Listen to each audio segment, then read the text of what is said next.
Sukkel jy ook soms om te bid, om die regte woorde te vind om aan God oor te dra wat jy wil sê?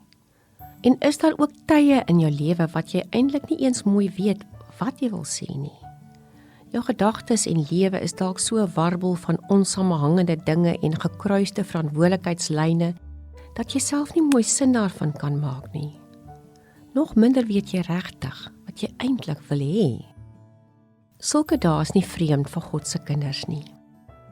'n Toegewyde Jood het elke dag op die voorgeskrewe tye uit sy voorgeskrewe gebedeboek gebid.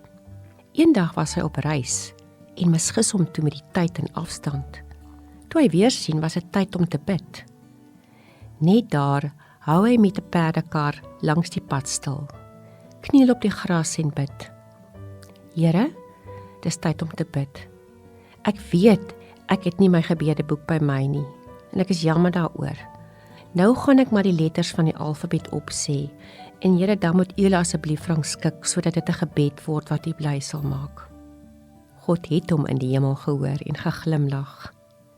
En weet julle, het God vir sy engele gesê, van al die gebede wat ek vandag gehoor het, was dit die mooiste. Onthou vandag, God se eerste taal is stilte. Enigiets meer as dit is eintlik maar 'n swak vertaling. God word juis in die stilte van ons hart gevind.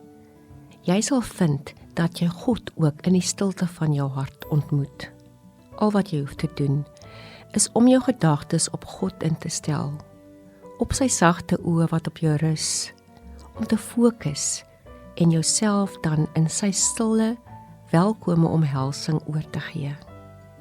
Daar in die oorgee van jouself, daar het God jou krabbelpatroon lewe lankal gesien.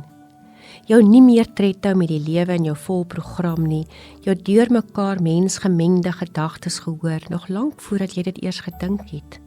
En al wat hy vra is, kom na my toe net soos jy is, want ek verlang gedurig na jou, ongeag waar jy is.